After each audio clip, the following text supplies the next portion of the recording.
Hi everyone, we are live once again. Welcome to everyone. Welcome, Mr. Zeb. Hope you guys are okay. Hope you guys are fine. Yeah, I'm just wanted to host another live stream today.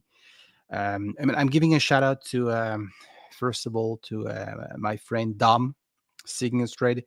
I think he's been hosting his live stream, so probably you just already watch his stream. Thank you very much, Dom, for the multiple shout outs. Yeah, we try to coordinate. I didn't want to compete with my friend Dom.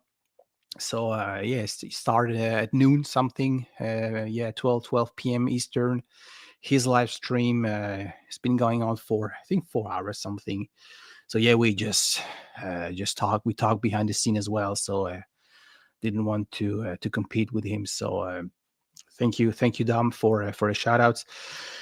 Hi, Ingo. Yeah, and yes, seems I do have lots of German people in the chat already, which is maybe the perfect moment to announce that I will be hosting. As you know, I have a secondary channel, Klangwellen im Orbit. That's the name of my German-speaking channel, and yeah, I will be. I decided to finally host a live stream for the first time ever in German. Will take place March 8th, so in 3 weeks from now. And it will be like the international people who speak German. They will be welcome to me on the panel. But today it is business as usual on French Vinyl channel. Yeah, I know you know.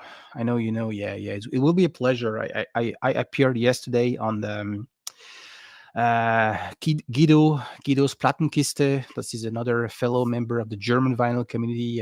He hosts a live stream with Richie, lost in Hessen. I think every Friday or almost every Friday, and it's always a pleasure, to talk to my German friends. I speak German. I spent a lot of time working in a German-speaking part of Switzerland back in the day, and I grew up literally close to the Black Forest, so I do have this strong German culture imbued in myself, and it's always a pleasure because now people are really like curious, like asking lots of questions. Hey, how does it feel to live in Canada? As a French guy who grew up, in his three corner countries as named, France, Germany, Switzerland, and discovering something different, So they are really curious. They were like asking lots of relevant questions about my experience, what I can discover, what records is that more common to find, in the stores. So really cool to have this connection with my German friends, VC friends, as I like to call them. And hi, Greg. Hi. And yeah, maybe we'll have a chance to meet you, Greg, as I will be back in Toronto. Yeah, for the first week of March, maybe we can coordinate something. So just to say, but yeah, the idea of having hosting a live stream is really to exchange with you guys. So this is a magic link. If you want to, if you're not shy, if you're not afraid of the big bad French wolf with a beard in the French in a strange accent, hop on. Maybe we can discuss about many various things, music or records related. It's better, and just talk about your week or so. And yeah, I decided to. I just picked up a topic for today's. Shall we discover our collections forgotten gems? Uh, Hello, Miss Eve. Hi. Um, okay, sounds good. Sounds absolutely fine. Yeah.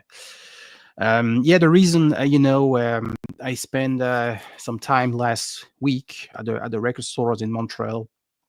The biggest store we have. They opened. I just posted yesterday on my channel a video about that.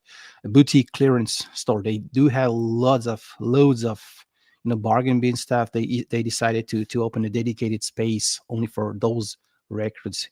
Each sold $2 Canadian, so 135 US. And after, it was like really the right time, since we had like snowstorm, and you, Greg, also had a part of that. Could enjoy a part of that party, I guess. Montreal way, yeah, we had like 20 inches of snow. Yeah, Wednesday, crazy, really crazy. And it's not the right time, to go to the local store. It's not the right time to, even if you order online, you have to pick it up somewhere, or it's bad, because of the UPS guy. Maybe it's delayed, and so on and so on. So, and yeah, we talk like daily, on the daily basis, with my friend Fred, Big Star 1000. And yeah, we had that discussion because for him, it's the opposite. They've been suffering in Australia from a heat wave. Yeah, pretty bad as well. And so the same, not the right time to enjoy, take a walk in the park, or going with your wife or partner, whatever, or husband, whatever, partner, friends. Um, to go shopping locally, and when we already have, a decent collection. uh yeah, it is already 20 inches, 50 centimeters. Yeah, really, really bad. But nothing happened. There were no like damages, I think, in my neighborhood. And not a lot of people were suffering from breakdowns. So it's fine. But yeah, this is the perfect time, as I said, when you could sit in front of your Kallax closet, and a unit, and be like, hey, now it's maybe time to rediscover stuff I already have in my collection. I haven't gave too much love, maybe, in the past years. And this is pretty much what I've done this week, discovering stuffs like for instance, yeah, well, I will start with some stuff. This is typical. This is a French band, but most of the songs are sung in English. They had this guy called Cameron Watson, so he helped, I think, with the lyrics. And this is a early '70s prog psych rock from France, and it has various interesting elements, such as Oriental stuff, jazz rock, a little bit as well. This cowbell, typical when you listen to these Mountain records from the band Mountain, for instance. I really love Mountain, by the way. This is why I'm just came to the idea of Mountain's Felix popularity. And yeah, really nice to rediscover as well. I had their I think their second album, most of the songs are sung in French.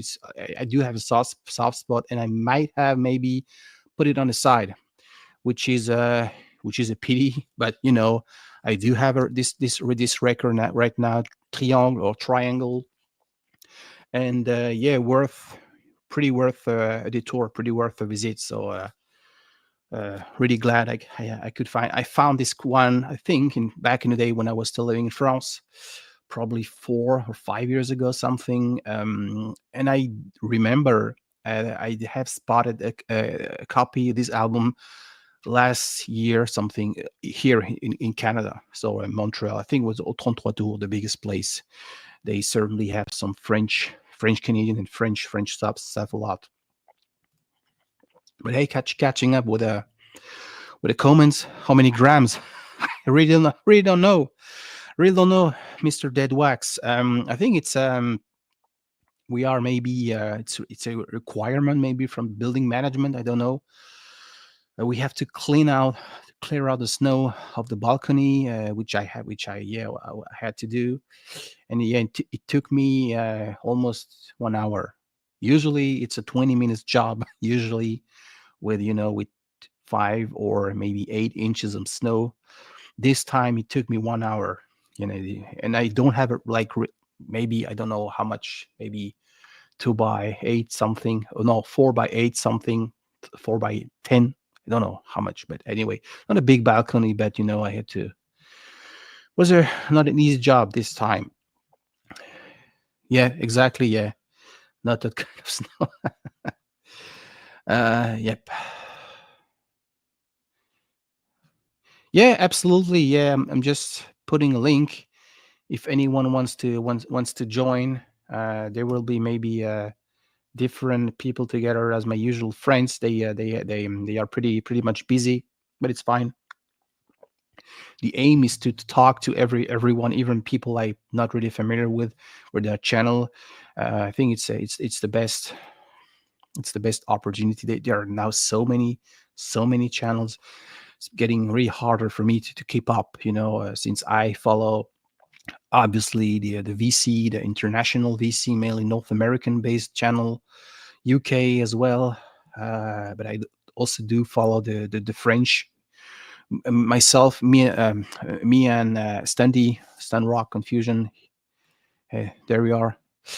We have this weekly live stream. So yeah, I do follow the French channel as well. So to have a better overview what's going on, since we not only host a live stream, Stanley and myself, on Sunday, without having this connection with the local people, and I do follow the German as well, which is pretty which is a lot of work if you want to catch up. Oh, finally, yeah, we discussed behind the scenes like every day with Stanley, and you were saying, I think we had a call on Wednesday, something that you didn't have. Snow hadn't reached yet your place. Yeah, I do really have, and I think I just read like 20 minutes ago something. Tomorrow will be pretty bad as well. We are expecting another storm over here. Yep, yep. Sure. Hey, this is a link. If anyone wants to join, there is absolutely no worries. Everyone is welcomed. Prog nerds, punk guys, or music concrete experts, whatever. Psy guys, hijack, vinyl voyage. Really like the name of your channel. And yeah, this guy is amazing. I think he only started this channel, I think one year ago, and he only has reached. How many subs do you have, Jack, right now? Fully dedicated to your channel, I think. I guess last year, and it's always a pleasure. Go. No, he's not. He's not. He's not. He's not that kind of guy. Believe me. Yeah. And yeah, another something different. And I'm giving a shout out to Jonas, or I don't know how to pronounce correctly the name. Vinyl Stockholm. He recently made a video about his favorite Canterbury scene prog rock albums, not of all time. I think dedicated to the time frame 68, 74 something, and made me want to rediscover this one. This is Arzakel. This is not an OG press, by the way. This is a reissue, but who cares?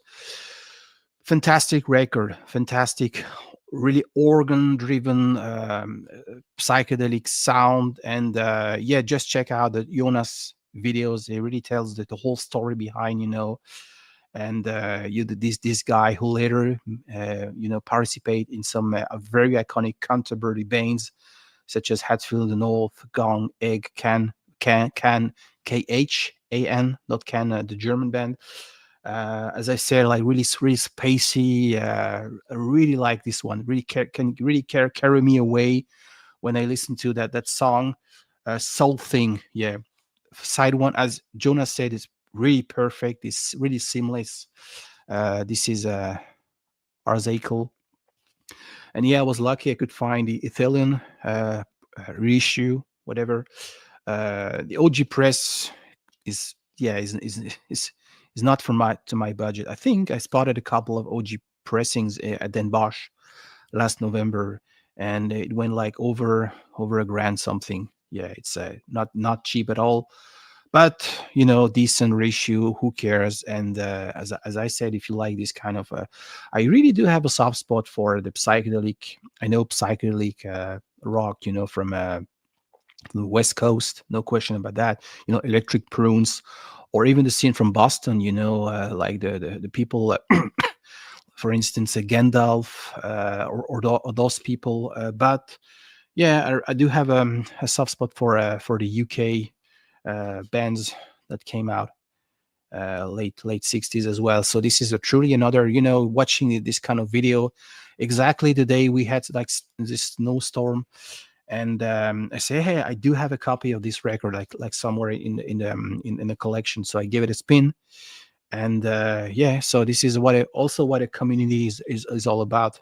Made me want to rediscover stuff. So, anyone wants to join? Just putting a link.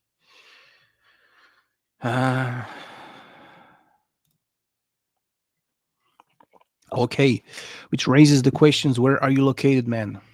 Because 8 inches is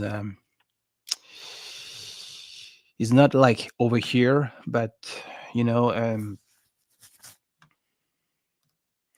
Canterbury rock is the new post-punk. Yeah, degenerate prog rockers. Yeah, that sounds really appealing, Stunty. Yeah, and it's funny you're saying that, because I recently bought some copies from a band called National Health, which is like the continuing story or adventure from Hatfield and North. Dave Stewart played on that one as well, and a guy from the band called Gilgamesh, Alan Gowan, wrote the text. And it's something like really wasn't really aware of that band. And at the same time, I found some stuff from Mahavishnu Orchestra, which are jazz fusion. Nothing to compare. Hey, we do have a guest. Welcome on stage, Mr. Mon frère. Mr. Mon frère. Mr. Mon frère. How are you? Greetings, sir. How are you? Yeah, not too bad. Can you hear me okay? Yeah. Right. Loud and clear, yeah. Love it. How are you, man? Hey, exhausted. Yeah. From shoveling the snow and staying at home. It's harassing. How about you guys? How about you in your place? Do you have lots of snow? Currently, no snow. No, it has just been cold and rainy. Like how it kind of looks outside is how it is. Just cold and rainy all day today and tomorrow and all that kind of stuff. So Yeah. He seems to have something like I remember you your latest videos. You were also in the jazz. You were trying to extend your collection, finding more jazz record, I think. Yeah. How do you discover? It's like, hey, there are these big names that secures, or because you are also a prog guy just like myself, you could have a certain connection with the Canterbury scene or the jazz fusion stuff like Chick Corea or stuff like that. Yeah. How is it for you? How do you go to, hey, this is the next album I have to buy? Yeah, that's a really good question, because I think it's different all the time. So like you, I think my introduction into it was sort of the prog family kind of dips into like the jazz fusion family, which then dips into the more classic jazz family, And so for me, how I started was a lot of those types of connections, right? Like Alan Holdsworth, right? People are listening to like the UK album and talking about Alan Holdsworth. And so then you're like, well, Alan Holdsworth, great. And then you go back and check out, Bundles by Soft Machine or all that kind of stuff. And then, you get into the Soft Machine thing, which is a little bit all over the place. And so it sort of started that way. And then I think for me, paid a lot of most of the stuff I buy, new stuff, it's new, these new reissues, right? Like these Blue Note classic stuff. Truthfully, a lot of it is if there's like a really big sale or something on some of this stuff. I don't buy a whole lot of brand new, full priced things. So like the video I did recently on like the Jazz Hall, that was all that you discover stuff that for at least us here in the States, those were all like $13. I mean, it was like, it was an absurd amount, $13, free shipping. So there's a number of people that obviously I really like, Herbie Hancock, Lee Morgan, Hank Mobley, Kenny Dorham, Freddie Hubbard, a lot of these different people that I tried to get the things of, because the reality is to get, you almost have to buy reissues of those, right? Because, good luck finding an original Blue Note or Prestige title or something like that. It'll cost a fortune. And so I pay attention to a lot of those different sales that might be going on with the Blue Note Classic or Tone Poet series or OJCs or the Verve Acoustic Sound series and all that type of stuff. So, that's a lot of it. But then I'll show one here. I'll show a record. I have to earn my place here by showing a record, right? Sure, exactly. Yeah. The price could be like a motivation, when you find such record for decent price. It can gives you the push, plus and as you correctly said, I was in Den Bosch, and I noticed the price of an OG. Just forget about it. Even releases, like I do have a later pressing from Maiden Voyage or Sonny Rollins from the 70s, and even it's over, I think, less than $60. Forget about that. Yeah. Oh, So for sure. So really are the go-to. Yeah, go. And there are some, right? There's some artists that too, because I think with jazz, it's you obviously a lot of times you'll find an artist and you're like, oh, I'm going all in on that artist, right? Whether it's Miles Davis or John Coltrane or whatever. But then there's other artists that you say, oh, I'm gonna deep dive into that artist because I can, because their stuff's amazing and it is affordable. And so here's one I'll show that doesn't get talked about a lot in jazz circles. Maybe because she's a woman, maybe because her stuff is affordable, maybe because she didn't debut until 1971, which is what I'm going to show. But that is Bobby Humphrey. She certainly, she's a flautist. This is her debut called Flute In. It is again, we're talking 1971, so it's kind of past like the Blue Note heyday, but it is a Blue Note. And she certainly falls into more of this 1971, a lot more soul, jazz, funk, but this still does have Lee Morgan on it. And this is an outstanding record. I mean, people will talk about Blacks and Blues, which is amazing, from Bobby Humphrey. Fancy Dancer is an amazing record from Bobby Humphrey. And all those kind of came out in the mid-70s. So they're easy to find, relatively speaking. They're inexpensive if you get them at the right places. I think I paid, $15 for this. Obviously, criminal ringware on here, but $15, and the disc was in really clean condition. The other thing, and I think this is what got me excited about jazz, was the whole idea of putting these outfits together.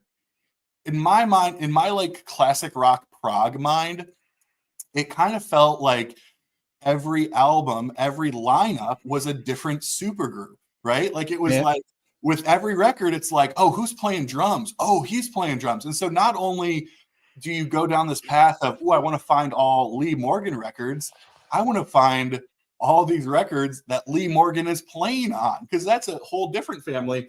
And so then you sort of just find stuff that you didn't really know existed. But you look at the lineup and you're like, holy crap. So I found this recently. I was taking a work trip, and obviously I knew who this person was. But for me, I was like, okay, buying it for that person would have been enough. But then it was the lineup that blew me away. And this is Miroslav, I think V2 might be the way it's explained, or Vitas Miroslav, it's Czech. Who was he's a cellist, but more or less played bass in Weather Report before oh God, why am I forgetting his name? Heavy Weather, before Jaco Pastorius. So this is called Mountain in the Clouds, which I think is the North American interpretation of his debut record. But for me, it was, okay, Miroslav V2, amazing player. That would be a cool record. But then I look at it, it's with John McLaughlin, which I know you just showed Birds of Prey, right, on your recent sort of fine. Yeah. John McLaughlin, what a player, right? Yeah. Joe Henderson. So now we're having burning fusion guitar playing with John McLaughlin, and then Joe Henderson, one of the greatest sax players of all time. Herbie Hancock, Jack DeJohnette on drums, as well as Joe Chambers. And so for me, I was like, what a lineup this is. And again, this is on Atlantic Records, came out in 1972, I believe. And, it was $12, $15. I mean, for that kind of lineup. So those were just a couple things that I picked up semi recently. And that's what I love, right? Like, I didn't know what this was going to sound like when I bought it. But by looking at that lineup, you're like, this can't be bad, right? Like, this has got to be amazing. So, I think it's a pretty much it's a good way to go. Yeah, trusting the name, trusting the artist, and it makes so much sense because they played when you take a look at the record from Joel Coltrane, for instance, the guy who played the piano, don't have the name of that McCoy guy. Tyner. Yeah, exactly. Yeah, when you really like his style of playing, you can follow him on various different collaboration. Yeah, absolutely. Yeah. Oh yeah. Which helps me a lot when it comes to jazz. Was like more not by watching but watching VC related stuff as well, jazz bumps or something, but by reading books, like really good books, serves as a guidance with the history and with certain lists, of albums that help me a lot personally. Yeah, because I didn't have a chance to have like this guy. He lived in Paris. He had various stores like really specialized on jazz, and it's a different perspective when you have a chance when you start through your musical journey, and you are able to talk to the people who knows about their stuff. A jazz specialist store, and I didn't have that chance. So you have to find other source of inspiration. And I don't know about you, FVA, but for me, I try to talk about this all the time because it is I think, it is something that people are intimidated by. I totally understand that. I was the same way. And I think we as ambassadors, right, as the people who would introduce somebody into it, because, you and I, we posted very similar videos of like, we're pretty new to this. Like, we just know what we kind of like. And like, these are good records. But I think sometimes we we make a mistake when we make recommendations, because sometimes we recommend whatever the quote unquote best is, and that could immediately turn off somebody who's never listened to jazz before. And so the two examples I always give are, let's take the two biggest giants, right? Miles Davis and John Coltrane. Well, I think if someone's never heard a jazz record before and you give them a Love Supreme, I think that they're going to struggle with that. I don't know that that's a great gateway into understanding. The same way with Miles Davis, there's a very big difference. He was sort of the founder of fusion with, In a Silent Way and Bitches Brew. Yeah. But that doesn't sound like Return to Forever. And so I think even with those two, it's a very difficult place to introduce people. Even though they're rated as like some of the greatest of all time, that doesn't necessarily mean that's a great gateway for someone to get introduced to the genre. I don't say genre. Yes, you do. Do I? Genre. Because in the French, it's a word in French. In French, I would say genre. So I try to copy you guys, say genre, but anyway. But I don't say. Do I say genre?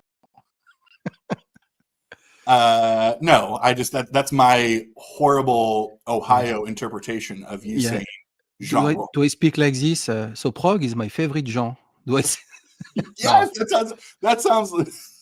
Sounds like me. Sounds like FVA. Okay, that's right. Yeah, but no, you're absolutely right. I think there is no right or wrong way to go. But if you have like a local store who knows about jazz, who knows, hey, this is a newbie, I think the best way is to have a selection. Maybe this is a 5 records you have to try, and if there is a good documentary that covers, the whole period, it's really it might be dangerous to start with one and to say this is the one you must own, right? The go-to record, because if you don't like, could you imagine someone saying, FEA, I want to get into Prague. I want to get into the Prague genre. And you say, oh, I got one for you. Have you ever listened to 666 by Aphrodite's Child?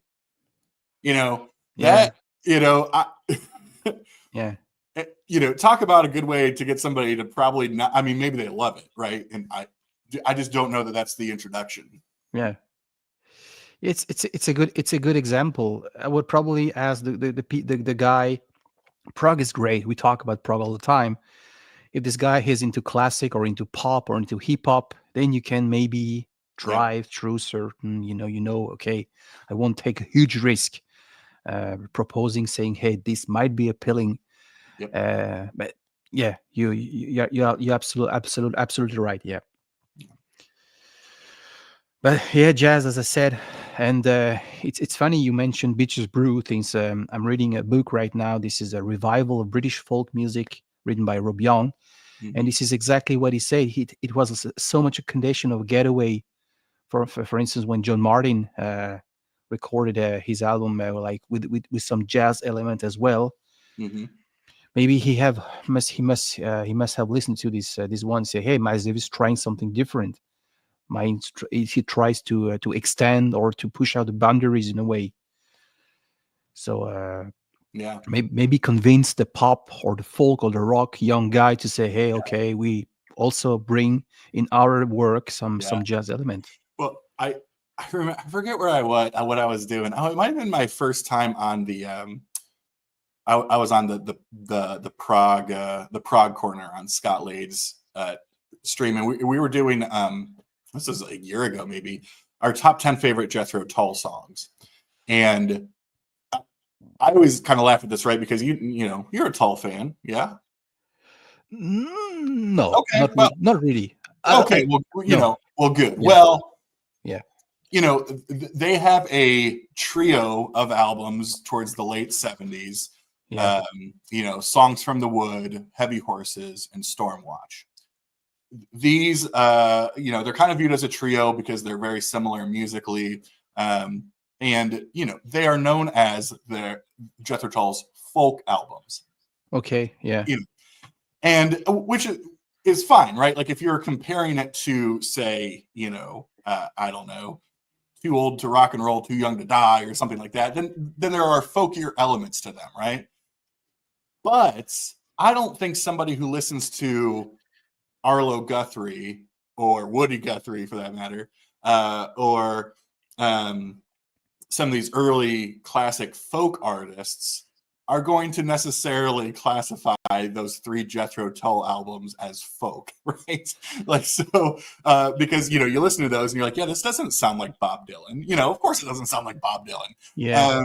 But they're saying it's the folk trio because they're using more acoustic instruments than normal. It's a little more singer-songwritery based and without all the bombast of some of their earlier stuff. It's the same with the Clash. Nobody will never say there's a folk band. But if you listen to the very last project they had when it was practically over, they were like playing in the streets around, unplugged, and when it's I think how does it call? Anyway, they were like sent to play in the cities in England, with no guitar, with no amp, with nothing, was like really busking in the streets. And when you listen to those versions, like unplugged, playing really on the street, like smashing on the bank, you can recognize some folk elements. Yeah, really. Yeah. Well, the Clash is, they're just a great example of all of this because they were sort of advertised as a punk band, but and then you're sitting here going, you're listening to Train in Vain or something like that, like. They were almost more reggae than they sounded more like the Police than they sounded like the Dead Boys. Almost. Yeah, when you listen to the Magnificent Seven or Radio Clash, which I listened to yesterday. Yeah, it's absolutely, yeah. I think one of the other things too that I don't know. Yeah, you're this way for sure, right? Like finding music that has a sense of connection to you outside of maybe just music that you like. And so the example that I give is like geography, right? Like, you're the French vinyl addict. Like there's hello, good to see you, sir. Mon frère. So like there is this element of like, yeah, I have more of a personal interest in French music or French Prague or French, you know what I mean? Like there's that sense of home, all that kind of stuff. And so for me, I was doing a video earlier, so these are already pulled. I said, well, I'm from Columbus, Ohio. Like, are there any Ohio jazz artists from yesteryear or currently or whatever? And there was one from Columbus, who is Roland Kirk. And so, thank you for, you're so good at this. And so, this was somebody who was born in 1935, died in 1977. He wasn't born blind. He was actually made blind by the nurse. After he was born, they were trying to give him eye drops, which was silver nitrate. They gave him too many, blinded him in both eyes, and then he became a multi-instrumentalist, a la very Yusuf Lateef, Eric Dolphy, that type of stuff. But his heyday was certainly mid to late 50s through the 70s again until he died in 1977. But somebody who was a blind multi-instrumentalist, played the saxophone, the clarinet, the flute. We were just speaking about Jethro Tull. Ian Anderson's biggest influence on the flute was Roland Kirk. And I show this album because this is actually how he would play. He would wrap all the instruments around his neck and would play them multiple times. Or he would play them at the same time. He would harmonize them with each other. He would trade on and off. He would go from sax to clarinet to flute, all over the place. David Jackson from Van de Graaff Generator was also hugely influenced by his playing in that way. And he is from Columbus, Ohio. And so for me, it was just like, I want to do a deep dive now because there's that connection now, right? Like it's cool. Yeah. I mean, the same way of like an Oscar Peterson, maybe, from Montreal, amazing Canadian jazz pianist, right? And so, this is totally true. As a guy from France, I do have these connections with certain artists because I grew up in a country where they were popular and they were local. Yeah. Plus, it's much more easier.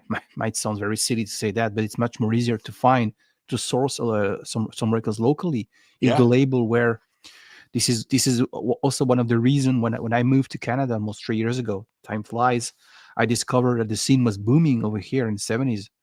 And it was also much more easier to find these local artists because I mean I'm in Montreal. I live in a city where you can find dollar beans pretty much everywhere. Those records, it totally makes sense. Yeah. But we have this thing called VC. With some international viewers, guys from Australia. So I don't neglect the fact that our word is not that small. Yeah, and it might be a rabbit hole all over the place. It's funny you mentioned that too. I've also seen the opposite effect, which is so for example, most of I'm shopping for records all the time. I got 5 local shops that are all amazing and carry amazing stuff, and I love them all equally. The vast majority of my Rahsaan Roland Kirk records that I buy are not from Columbus because everybody in Columbus wants them. And so a lot of times now, if I go to Chicago or I go to Nashville or I go to Boston, Roland Kirk is just another jazz guy. But in Ohio and in Columbus, that's our guy. And so it's weird in the sense like it's more difficult because he's the local hero, he's the hometown guy, and everybody wants it. But yeah, and I'm sure you just like myself. When did you start your channel actually? I started in October of 2023, so about a year. We'll say a year and a half ago. And did it change? I mean, now you follow and you watch lots of different people just like myself, or the local base in Europe. Does it change your perception, or did you simply put it a question like that? Did you buy recently records on recommendations because a guy from UK, Australia just talked to this record? Always. Yeah. I can't think of one off the top of my head necessarily, but what I think, and this is partially VC and then more just like, falling back in love with music. Cause for a long time I wasn't a collector. I haven't been doing this for that long.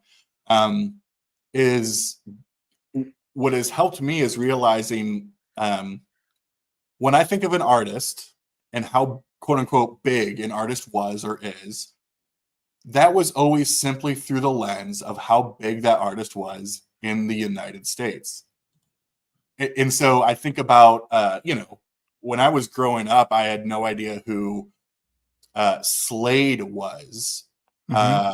outside of Quiet Riot, doing their songs all the time. Oh yeah, the Um, cover. Yeah, you know, common we, yeah. I certainly, I mean, or, you could take Canadian acts, right? Like we knew obviously Rush, but, there's a lot of Canadian acts that, whether it's bands like Chilliwack, right? Or, I mean, shoot, Saga. the Yeah, Tragically Hip, right? I mean, like a yeah. lot of those bands. But I think with, you hear about these stories of, oh, this band was huge in Europe or this band was huge in the UK. And over here, I mean, nothing, status quo. So many of these different artists. And so it's allowed me to open up and say, well, yeah, if millions of people love them across the pond, there's obviously something that they're doing right. Just because they didn't, crack the US commercial world at the right time. Doesn't mean that they're not worth looking at. So that's what it's done for sure, is like hearing people, whether it's from Europe or Australia or Canada or wherever, just because they didn't blow up here in the States, that doesn't mean that they're not, in a lot of ways, it's like Whitesnake, right? Like Yeah. for US people, like Whitesnake was pretty much like Slide It In and then the 87 album. Like they were hair metal. And it was like in the UK, they are huge, huge, Yeah. huge, huge for all the records before those. Bon Jovi as well. Bon Jovi were still huge in Germany in the 90s. Oh, really? They even named a car after Bon Jovi Oh my gosh. in 1990. He was Yeah. huge. Bon Jovi, there were fans all over the place. And I grew very close to Germany, and I think it was over. I think 91, 92 in the US was over. I think Yeah. in the but no, in Germany was like a star. Even David Hasselhoff Oh, wow. is better known as a singer in Oh, Germany. heck yeah. I'm looking for For freedom. freedom. That's Yeah, right. exactly. Yeah, yeah, Oh, yeah. yeah. And I think it's nice because we are probably the same age, Alex. You and I. Mhm. So our ears are still open. So Yeah. we have our musical path, we have our backgrounds, but we are still keen to discover new stuff. And I think it makes a whole difference when we watch other people's channel. They are probably stuck in the youth. Yeah. They have the access, they communicate, they have the exchange with other channels, but they don't like, hey, I will grab bits and pieces from what you could talk. I never heard of. Yeah. But yeah, Absolutely. yeah. And of course, we have people like, and it's not about the age, because I could talk about Mike Spiral Vinyl in the UK, or Steve, our friend Steve. Shout out to Steve, Yep. uh, who is like always interested to find out about new stuff. And I can guarantee that he came over to Montreal last fall, and we had a tour together. And he was asking lots of questions about this band. He was looking in the lookout for new stuff, and this is what pretty interesting is, because Yeah. okay, the Beatles are Beatles, Crosby, Stills, Nash. It's fine, but when you always the same topic, yeah, Hey, and too, I mean, and this is any hobby, any passion, any whatever, the rabbit hole in the sense of, you know, someone introduced you to an artist and you're like, oh man, I like this. And now you have to go find everything. And, yeah, not only do you have to find everything, you have to find everything that the drummer did. And then and then you go into all these offshoots, and it's, it's like the family tree thing. Um, yeah, where, or if you go down the rabbit hole of a specific genre, it's, it's just, it's like, I got to find every power pop album from 1970 to 2025, and I won't, and every time I think I found three others, there's 10 more that I'm told about. So yeah. yeah. are there a specific genre, or I mean artists, that you went you dove so deep into that it is for you now even harder to classify? You don't know, hey, which box. Mm. So, well, here's I'll give you an example of someone who kind of blows my mind a little bit. Is the sort of like the Adrian Belew, Robert Fripp sort of conglomerate thing that was going on, and all the things that they were separately a part of that I had no idea even existed. And so, it's like for me for a long time, it was like, oh, Robert Fripp, King Crimson, great. Adrian Belew was on those King Crimson albums. I think he was a studio guy before that with like Bowie or somebody. But then, people were telling me of like, no, like here are these other bands that Adrian Belew was in. And here are these other, what was it? Like Robert Fripp is on, I think I might be misspeaking here. Somebody will correct me, but like he's playing or producing these Hall & Oates records that are amazing. And I'm like, Robert Fripp and Hall & Oates? Like, I got to be missing something, right? And so that is a whole, that sort of, I don't know if you would call it like the Berlin School, but like, you talk about like Bowie's Berlin trilogy and sort of, another person that kind of falls into that ish, but in a different way is Brian Eno. I mean, I know and have nothing of Brian Eno outside of the Roxy Music records he's on, or, stuff he did maybe with Bowie here and there. And so, that's somebody that it almost scares me, how much he was doing and how much he changed and all that type of stuff. So, yeah. Yeah, as a producer, probably the same. As a producer, Todd Rundgren still surprises me in the way that how many different bands he produces. And yeah, talking about Brian Eno, he made a collaboration with Robert Fripp, the album called Pussyfooting, I think, which is like very ambient, and produced lots of different album. The Talking Heads I listened to yesterday with the Izimbra, I don't know the name. That's classic, funky 79 stuff. Yeah, there are many. See Zeb's comment about Sacred Songs by Daryl Hall. That's the one. Like, yes, thank you, Zeb, because somebody told me this and I was like, I'm sorry, what? But and that's no disrespect to Daryl Hall or John Oates, but it's like, somebody was telling me that, and I was like, I love those Gabriel albums, and I love Fripp's Exposure album. And then it was like, Fripp and Summers from the Police do an album, and you're just like, oh my god, like I have no idea what these guys are doing outside of just those couple of things. But you make a great point with Todd Rundgren and he's one of those guys where you're like, who produced this record? Oh, okay, yeah, Todd Rundgren. Of course Todd Rundgren produced this record, right? Yeah, and talking about the Berlin School is also amazing to when you dive into what really happened back then. Those artists like Bowie and Iggy Pop, their source of inspiration. That's a complete other rabbit hole. Are you familiar with a little bit of those krautrock bands like Can or Noi or? That is such another area that I want to dive deep into. The biggest challenge with it is unless I'm traveling or I'm at the office, every piece of music I listen to is a piece of vinyl. So what that basically means is if I don't have it, I don't listen to it. And so I want to get into Noi and Can and Guru and all these, a lot of the Brain label people, right?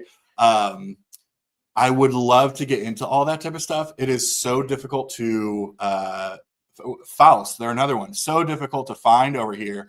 And yes, there's a plethora of reissues available, but they're all so expensive. And so I think that's an area that I probably need like a krautrock primer, like I need like here's 3 records to get into this sort of thing.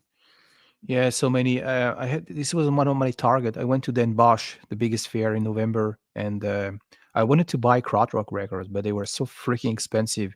Oh yeah. Even Netherlands was very close, and I talked to German people, and they say no, there are a couple of record shows in Germany, where Hmm. price a little bit more. It's a little bit more affordable, but everyone likes like this is the next Klondike, not the next Klondike, probably wrong, but Hmm. now it's like everyone discovering krautrock and yeah. And funny, I saw the band Faust. They were playing live in Den Oh yeah. Bosch. Yeah, it was an Oh wow. amazing experience. Yeah, That's awesome. yeah. And you talk to the people, and the next day they were like buying Faust records just to brag, and saying, "Hey, they were at this concert yesterday. Oh, I Yeah. wasn't really aware." you Right. know. And yeah, That's awesome. yeah. And I know Steve. He was planning to do a trip to Germany, and I think it's the best way. Sometimes you have to go to the country. Yep. Talking about brain, because brain stuff. I never saw any brain records over here. Never. Right. Yeah. Because most of the brain stuff came out on Billingsgate over here, which was a Chicago label. So um, Okay, probably the most accessible one is the Scorpions debut, Lonesome Crow, um, which is not krautrock at all. which is not krautrock at all. But Yeah, it got labeled that because it was a band from Germany, right?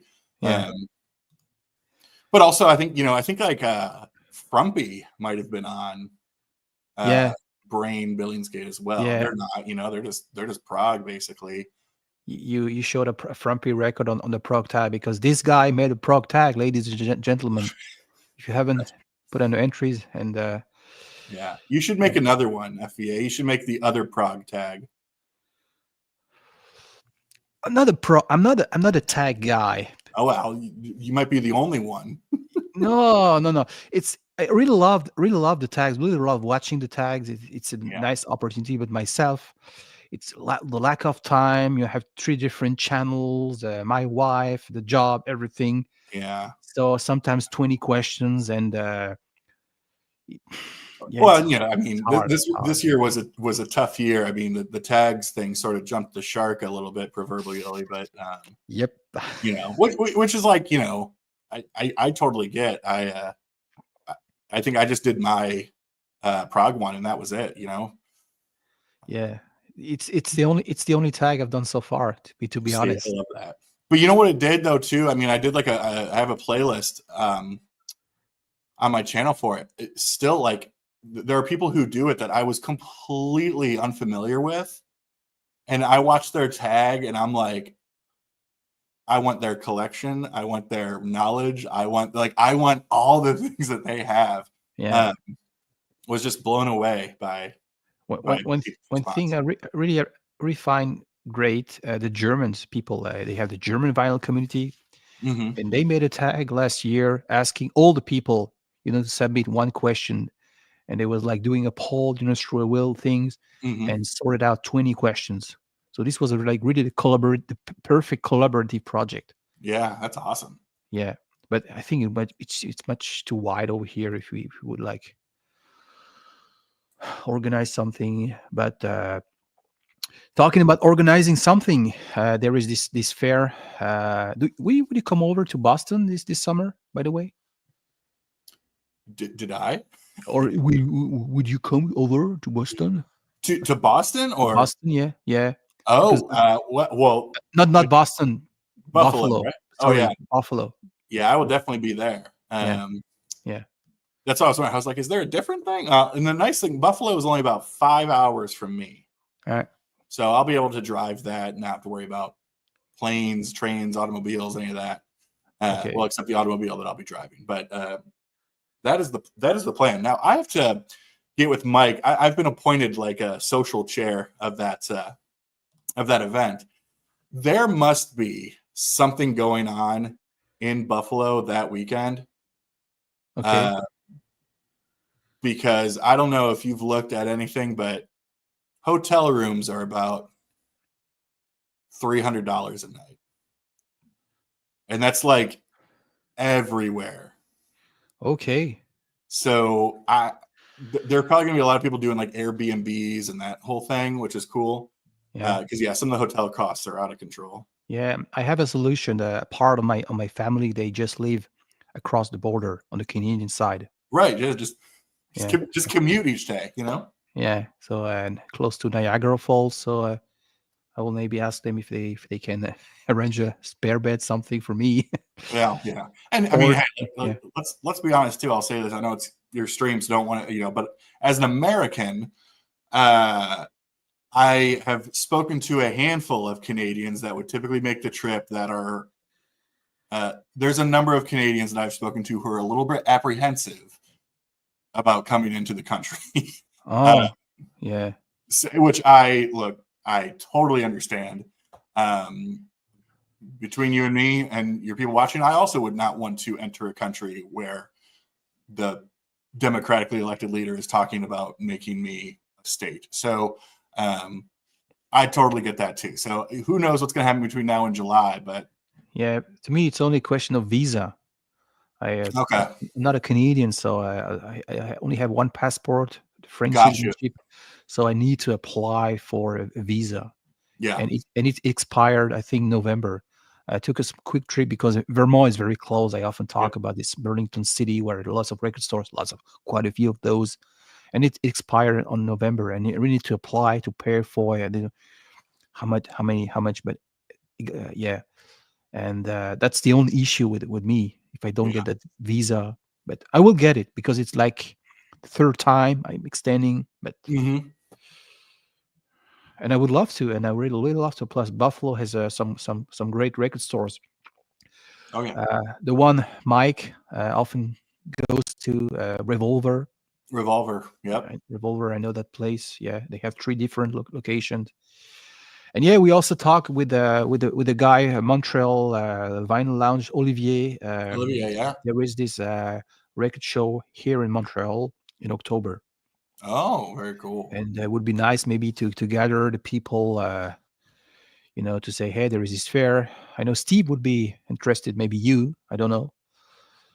Uh, we could join somewhere in the city. It's like early October, I think, or mid Okay. October. Yeah, it's not a huge record show, but Yeah. maybe yeah, And I don't like the shows too big. I like to be able to, you know, yeah. not have to be bumped up against people, right? No, it's not that bad. I went in October and it's fine. It's pretty fine. It's pretty fine. The first 2 hours it's fine. After 10 a.m., it's a little bit crowded, but it's crowd can not fast now. Emondul. Yeah, guru. Exactly. Yeah, yeah. Yeah, Eloy. I have some records from Eloy. Well, I remember somebody for a long time. Again, this might just be people in the States that they just assumed that any artist that played rock that is from Germany was called krautrock. Like it wasn't like krautrock wasn't a specific genre. It was just any rock artist that came from Germany. And so they, Yeah. somebody bought like a Michael Schenker album, Oh yeah. and they're like, oh, look at just good old fashioned krautrock. So it was like, don't Like think so. I don't know. like saying the Carpenters are from the U.S., so they must be a really good rock and roll band. Right. Yeah. Yep. And Brian, I don't know what these guys talks about.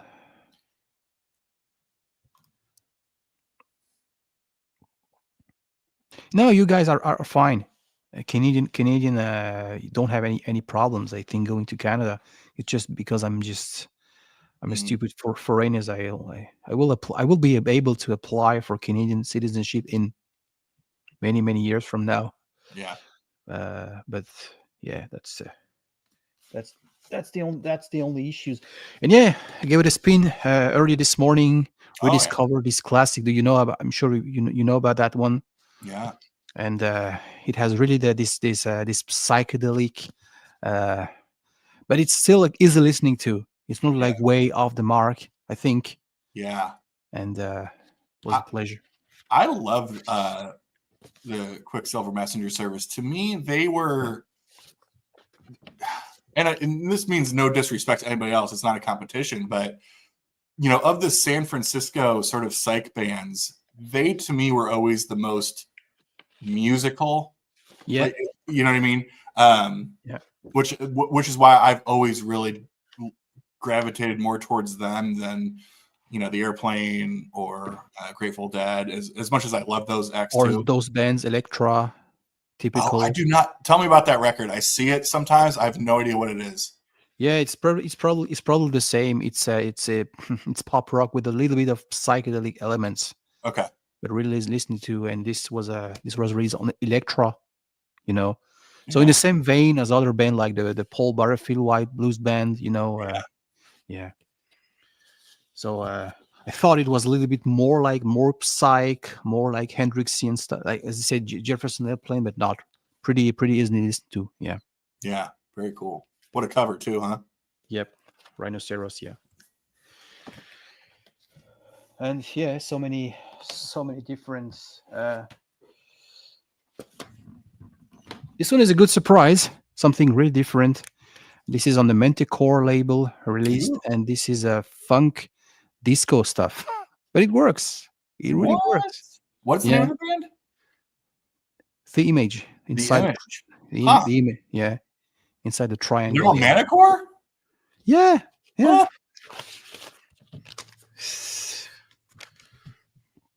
There it is. Yes, I would say pop with funk and soul elements. Yeah, that's awesome. Yeah. So this is all the stuff I was really happy to rediscover. I had those stuff in the collection probably for 5-6 years. Yeah. Well, this is something that's speaking of Steve. Yeah, Steve. We know he's probably watching somewhere, and he's very happy that we're talking about him. Of course, because we were talking about the Brain label and therefore Billingsgate, and therefore, but a band that is certainly not krautrock. I want to be very clear here, but certainly falls into that sort of proto metal, proto hard rock sort of thing. Finally, after years of searching for this, got a copy of the first Lucifer's Friend record. Do you know this record? No.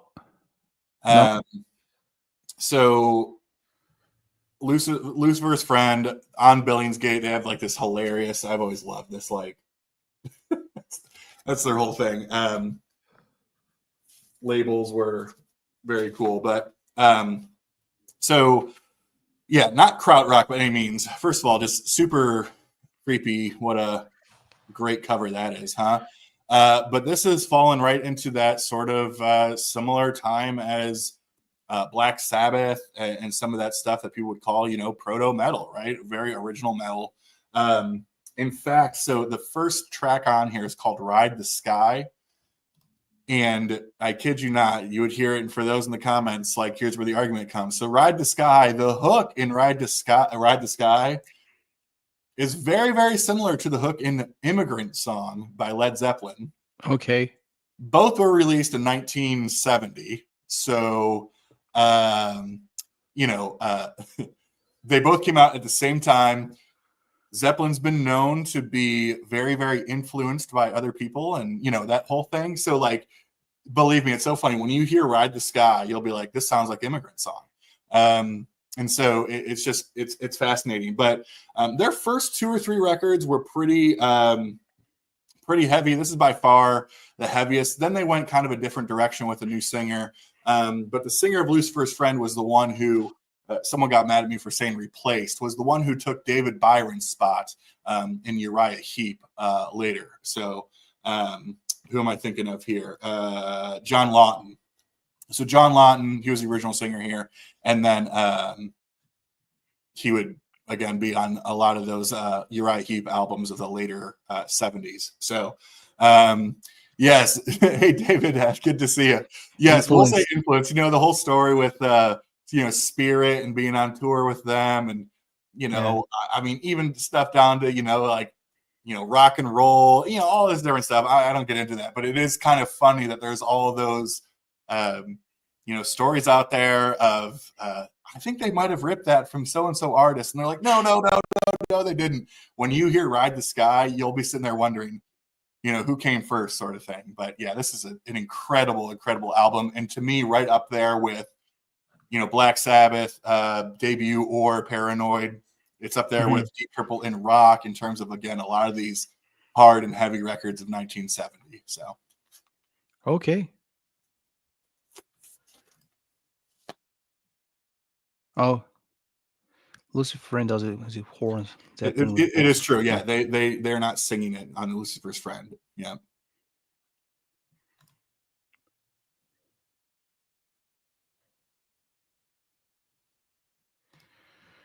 Oh, this is the most controversial comment.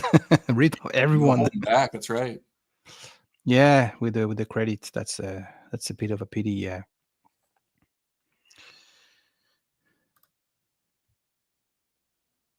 That's right. It was John Lund and a bunch of Germans. That should have been the name of the band. Yeah, but influence, rip off. That's. And it's true, the book I'm reading right now. This electric folk. There is this story about the way Jimmy Page tuned his guitar. The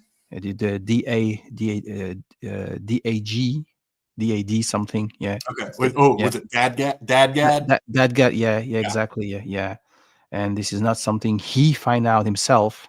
He copied Bert Jensch, who had that is from Davy Graham, when they took a trip to Morocco, to sound or to be more sounding more like a sitar, to be able to play along with Moroccan Oriental music. Yeah.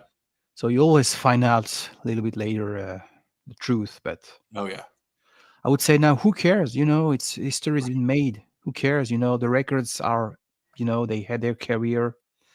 I was a massive fan of Led Zeppelin when I was 14 years old. Now it's fine to don't even listen to those records any longer. How about you? I'm not sure about you, but it's funny you mentioned that. Not I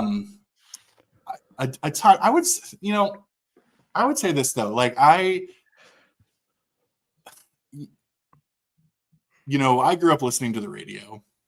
Gotta sound old when I say it. I grew up listening to the radio. So, I could sleep totally well at night, never hearing Black Dog or Rock and Roll or Stairway or, The Ocean or, all these different things. They're great songs, right? Like I would never say they're not good songs, but you hear them so much. I almost feel like I've gotten the enjoyment that I get out of this hobby is the personal discovery of artists and bands that like my friends and family have never even heard of before, and so it's like I get so much enjoyment out of listening to so much more enjoyment out of listening to like a Lucifer's Friend album than a Led Zeppelin album. I'm not comparing the two. I'm not saying one is better than the other. What I am saying though is I appreciate the personal connection that's involved with maybe listening to something that not everybody talks about every single day, right? Yeah. In a different way, I bring this up. You probably are in similar circles, but we had the Grammys here a week or so ago, right? And a lot of music vinyl collectors, old heads, whatever you want to call it, hate the Grammys, right? It's just a bunch of dumb pop stars, and they don't know anything about music and blah, blah, blah. How could Beyonce win and Taylor Swift and Chapel Roan? Like they hate current day pop stars, right? And therefore they hate the Grammys because that's what most of it is. And this is where I start offending people, and you'll have to kick me off your show. You know who also won a Grammy that those same guys are losing their mind about in the best way is the freaking Beatles. The Beatles win a Grammy for their song, okay? Their song. Yeah. And all these Beatle freaks on YouTube are, what a band. What a band. We love the Beatles. The Beatles are the greatest of all time. What they don't want to understand, and listen, I love the Beatles, but this is where I get people thrashing me all the time. Show me a video of Beatlemania and the screaming people wetting their pants, losing their mind, right? And you put it right next to a Taylor Swift concert, It's the same. and Yeah. it's exactly the same. Yeah. And guess what? Those people like their artists for the same reason, because it's really, really amazing pop music that spoke to the public mind and ear. But that's the thing, right? Beatles people will watch these Grammys and say, I hate these pop artists. I hate these pop artists. You know, screw the Grammys. We hate the Grammys. And then the Beatles win again. You know, you telling me of all the hard working independent or other artists that have been working and playing clubs for years and years and years and are put together amazing songs. You mean to tell me that they're not worthy of a Grammy, but the Beatles are in 2025? I mean, come on. Come on. So my thing is they're going to complain about all the things and then reap the benefits when it's the Beatles, because like Led Zeppelin, the Beatles are untouchable, right? Untouchable. Sorry, there's my rant. Yeah, I totally agree. I was a massive source of the Beatles, probably just like Sam, American Sam High, Mm-hmm. and I'm still are. But there are loads of videos about that, and there are so many different things to discover. So Oh, yeah. I don't have kids, okay? But if I once I have kid, I will listen to play some Beatles record, because we all need to start from somewhere. Oh, yeah. I will I will just tell about the story of Bach, Beethoven, Karajan, Beatles, Elvis Presley, because Yeah. it's part of the history, and maybe pointing out that those were like milestone things happened. Technology evolved. There was cultural because of the Beat Generation, the drug stuff, Timothy Leary. Yeah. But story goes on, story goes on, and if you ask people now, 13 or 14 years old people now, what do you listen to music, probably better to listen to his answer, because those will be the people once they will be 40 years old. So this gap of generation, it's kind of dangerous, because we will be old, and when I will be old, I'm the kids who are now 14 years, let's say 15 years old, they will be like 40, 50s in many years. They will have their reference, they will think, this is my standard, this is the things I was into when I was young. Yep. So I'm trying to be aware, okay, this is a blast from the past, this is what's coming, but not trying to do hierarchy between the genre. But you would never hierarchy between the genres. Genre, no. Yeah. But yeah, totally agree. Yeah, yeah. Hey, man, and I appreciate you having me on. I got to get going to some Saturday dinner stuff. Was a very pleasure. Really nice. I think come back whenever you want. Always. I appreciate you having me. Have fun with the rest of the chat and a good rest of the weekend. And always a pleasure, mon frère. Mon frère.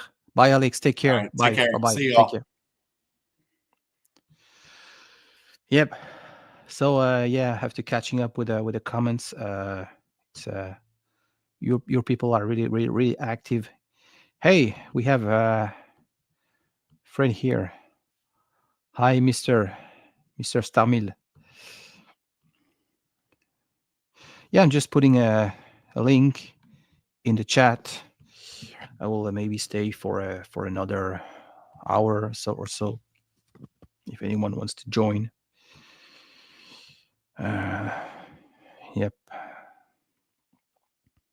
Yeah, I haven't followed these Grammy things, to be honest, but I totally share the. Oh, hi, Monsieur. Trying to trick Fred to come up a little bit, since he said he wouldn't. And Yeah, also, I'm here to talk about Scorpion. yeah. I think he's not at home. He's not really like. Yeah, He said to me he would love to, but everything has stuff to do, I guess, which is absolutely fine. And did you follow this Grammy thing or this drama surrounding? Wasn't even Oh, aware of. about Kanye West and his naked girlfriend.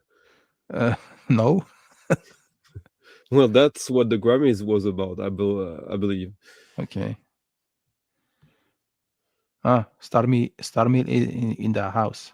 Hmm. Yeah. And he fancies himself a little bit of an Alain Delon right now. See? Have you noticed? Look how he writes about himself.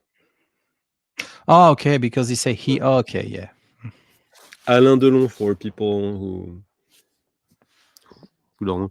Look, I have a ponytail today, so maybe you can convince me to get into prog rock. I don't have a ponytail. You don't yet, but I used to. in the next few years. I used to when the hair was like that long. I used to have, but when it grew up, then it grew. Then the ponytail is like it's not the good way. So, are we really here to talk about hairs? Krautrock man on camera. Yeah, we are Krautrock. Yeah.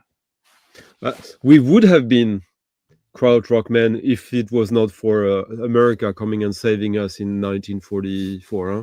Okay, this guy wants a whack-a-mole, so this is I have to go grab records randomly and talk about that, right? Okay, Okay. I will. Okay. Do a little bit of how do you say, Brigitte Bardot? Wait. Oh no, it doesn't work anymore.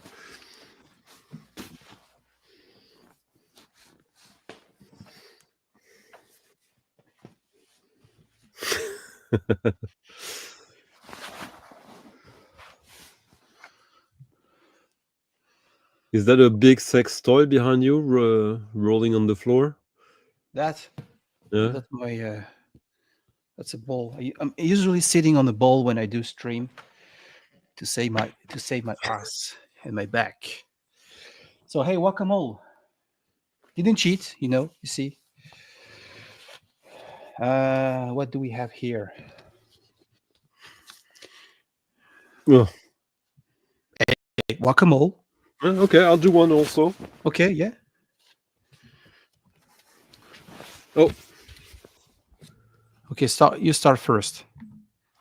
So this is the greatest record that was ever recorded in 1959, and I guess it was so good in '59 that it's probably still the best record in the years after. See, because it's got a track called "Devil Woman," so it must be the best. And look at him, this beautiful man. He was actually German, so he is considered like a father of krautrock, Kostelanatz. And he had during the war. We don't want to talk about it, but yeah, it's a shame. But thankfully, people forget, so it's fine now. It's all fine. And yeah, greatest record I ever bought. I think I paid probably like $1,200 for this one. It's in. It's difficult to find it in great condition. That's why it was that. Yes, yeah, expensive. It's only like the two-eyed. So, but if I wanted the original, it would be way more. Okay, mine. I found this copy on a thrift store when I took a trip in the UK last year or something in Maidstone in the Kent, which is funny because I was in Canterbury hoping to fetch a lot of Canterbury rock and I failed. This is a Fairport Convention, half bricking. This is the second album with Sandy Denny on vocals, folk British revival, the British folk music. So the one what you find, it was already about to happen in the UK, and yeah, we have Sandy Denny, as I said, Richard Thompson, genius on the guitar. I think this was the last one with Martin Lamble. He was killed in a car accident, and it's interesting the cover. There is this story about the cover. This is Sandy Denny's parents. And they were like driving around in London, try to find a spot for the cover. And she said, "Hey, how about my parents' place?" And the band are here on the garden. Typical English, posture, I would say, having a cup of tea, laying on the Wait, grass. is it like, do they have like children in a cage behind there? Are they pedophiles or something? What is going on here? I don't know what to answer. I will do. I would act like pinup. Uh, what? No, it's. I think it's a guitar. It's I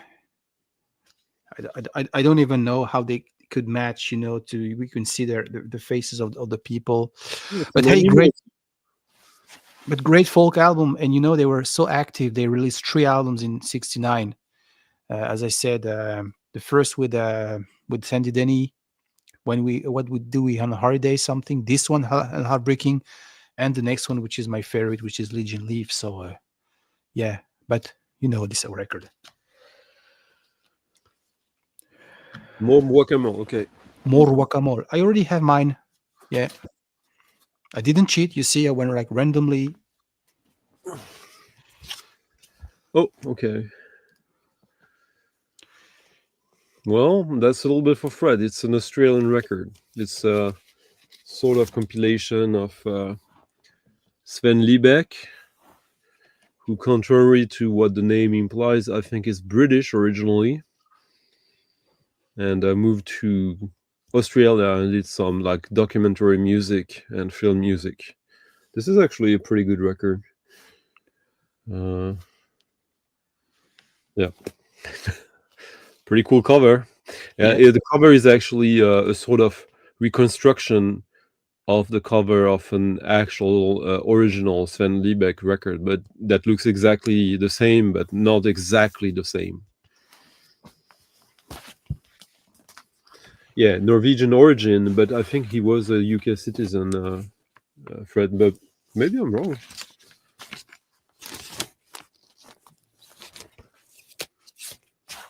To lie back. Yeah. This is a copy I bought in France last summer or something.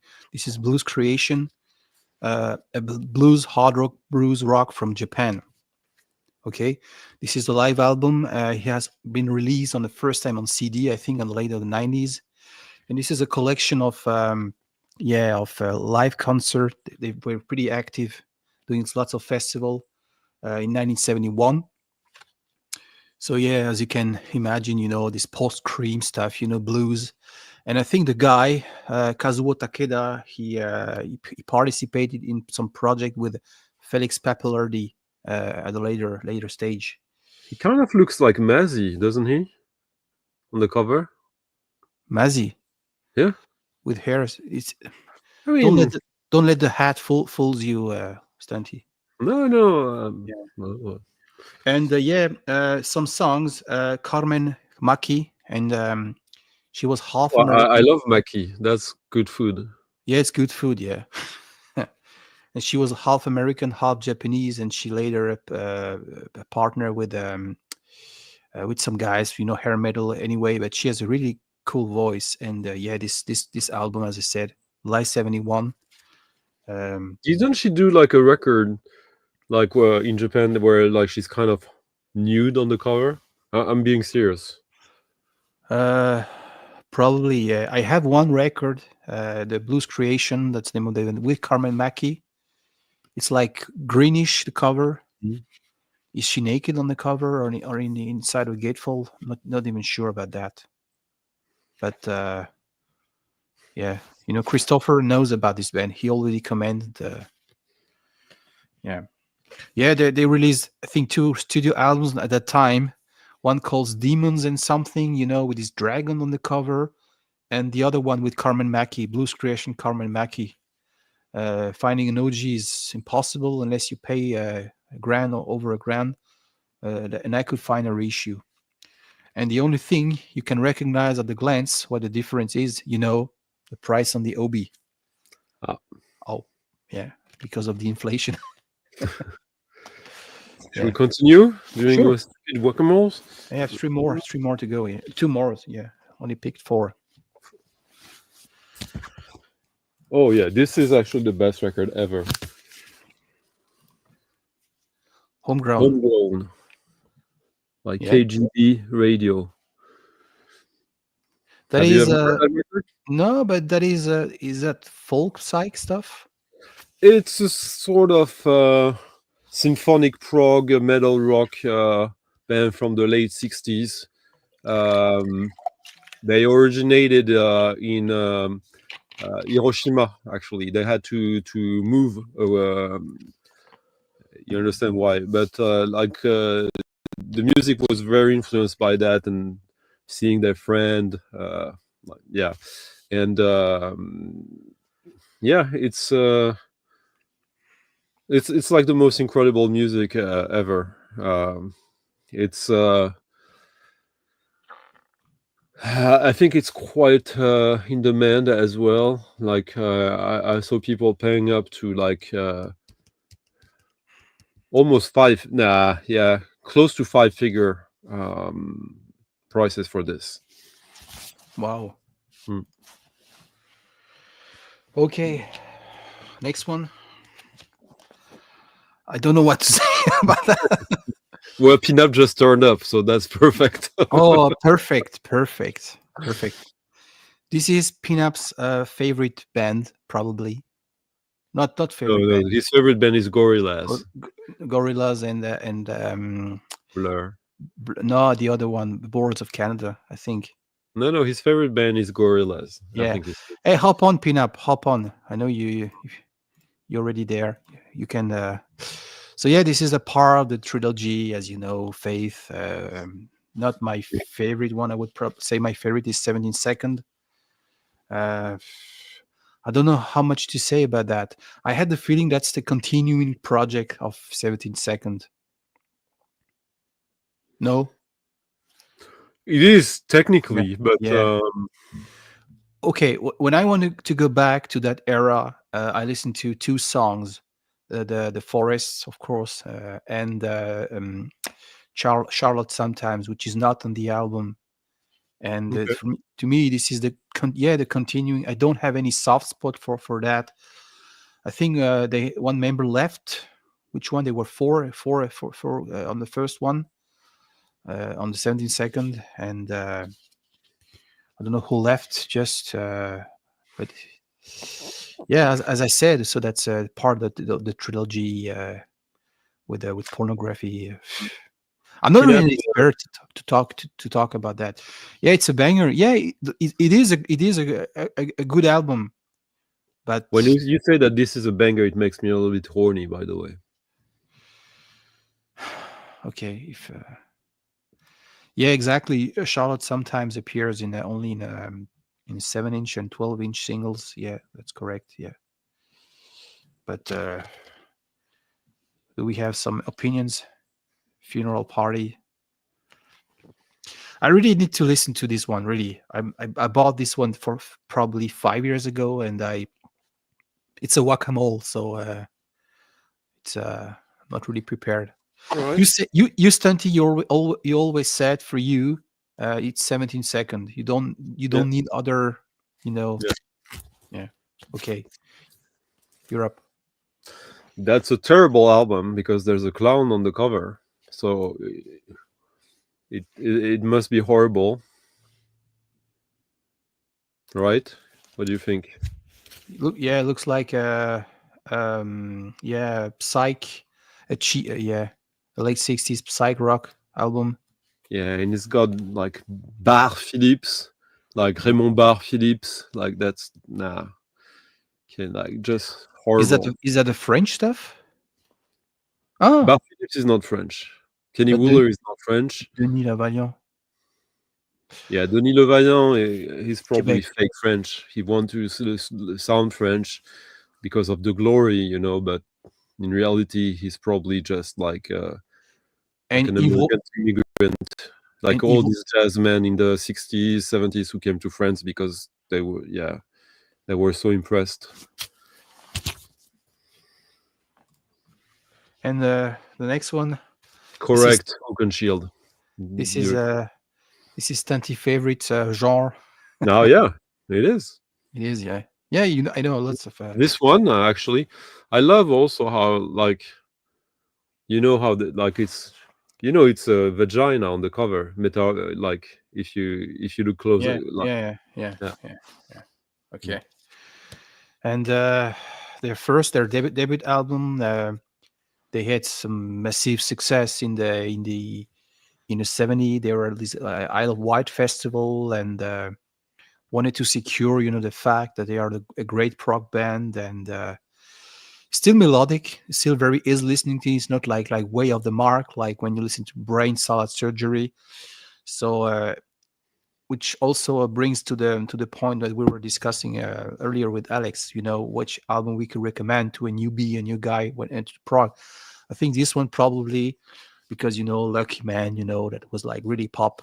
And I haven't listened to this for a while. I knew this every nook and cranny, but yeah. Sorry, ELP. last one. I only have picked four. Sorry. Four, Should I yes. pick? You pick one last one. Guacamole is 5, right? Because Oh, the rule, Mazzy, he doesn't like rules, but it's 5 records, so okay. I will pick a last. Okay, yeah.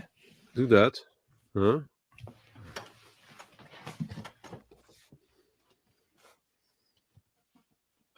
And I do the same. Oh, again, someone who pretends to be French because they want some of the glory. Jacques Lejeune. Jake's Lejeune. Symphonie au bord d'un paysage. Yeah. It's probably super pretentious music. Look at it. Like you know this guy, he can see perfect, but he puts on glasses just to look like an intellectual. Like that's so lame. And yeah, and look, they couldn't even glue. Like they knew that this is never gonna sell anything.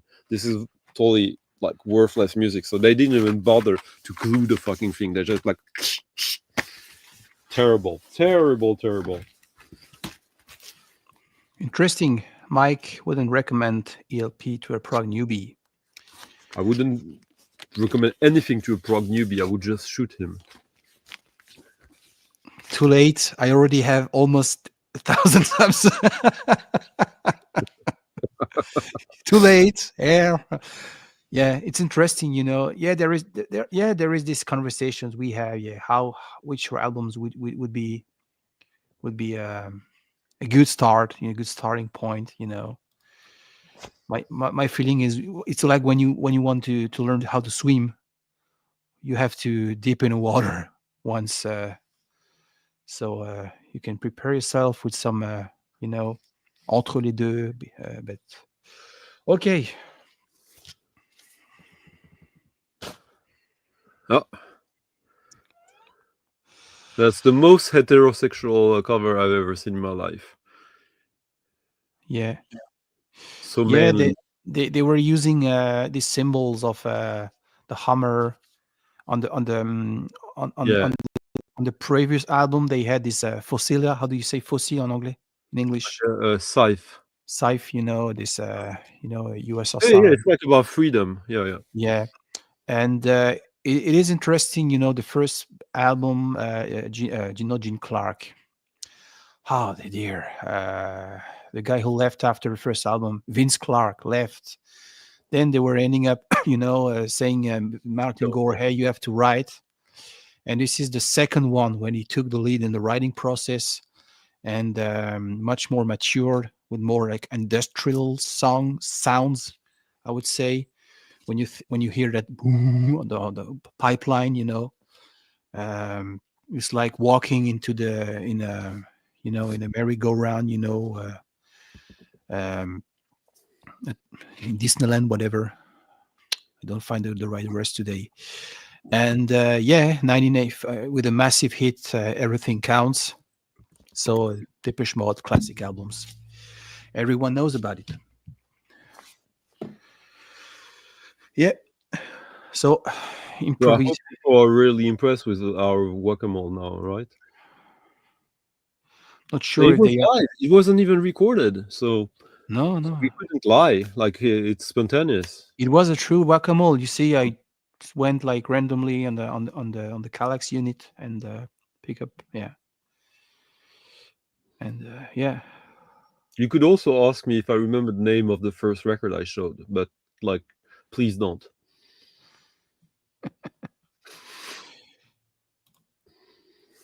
Yeah. So, are you happy with with your stream yesterday? Which I grabbed bits and pieces. Haven't really followed the whole show. What was the question? Do you enjoy? Are you happy with the outcome, or with the? Of what? Of the biathlon World Cup today? Yeah. Yeah. No, the stuff you played yesterday Oh because yes, yeah. No, yesterday yeah. was fun. Yeah, Okay. I played. I guess I think like I played 2 hours and 30 minutes and 14 seconds, and I think like at least 2 hours and 11 minutes were for Christopher here. Christopher. Yeah. Yeah. Mm. He's very such a loyal audience. Yeah, Always commenting, always following our streams. Even with the time difference, is not that easy. But I agree with that. Uh, Computing and calculating new life, life, new new life. life, operating, generating. Yeah, Oh no, he had a way more neutral accent. That this was was a the appeal, I this guess, was a as well. this was the fakest accent ever. Yeah, My attempt to do something yeah. it didn't work. Sorry about that. He created more British accent than he Yeah, actually had. now I lost all my subscribers from the British Isles. Yeah, but you won all the Bulgarian ones. So Peter. actually, no, but Sava, he got like a sort of sponsorship when he was 14 or 15. So he went to school and to work in the US when he was like 15, 16, and that's why he has like an amazing accent, like which is quite unusual in Bulgaria that way. Like you would literally believe he's an American, but he was there when he was 15. Yeah. Yeah, I'm not trying to mimic or to copy the North American accent. It's simply that I was so bad at school with English, and the first time I really wanted to improve my English, I took a trip to see my family in Niagara Falls, and I watched so many channels, or TV shows like Friends and so on, and you know, but it's fine, and there are quite a lot of French people in the VC. I mean, French people who do English speaking channels. So you, Stunty, Fred. There's also a lot of French people who pretend that they're not French. Yeah, Yeah, we know they're French, but like, come on. don't go there, please. What? Yeah, guys. Yeah, it's interesting this VC thing. It's The the most interesting thing in the world, actually. yeah, the difference I can spot when I watch the German doing their streams, when I watch Licorice. What is that? Salty licorice. Oh, Mm. uh, you guys in Sweden are weird. This is a Swedish product, right? Yeah. Sugar free, but Maybe actually made in Germany. you buy food in Germany. No, in Are you, Lidl, this was more. are you crazy?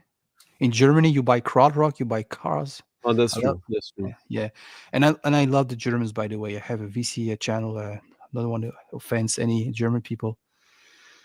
Okay, now we have Francis.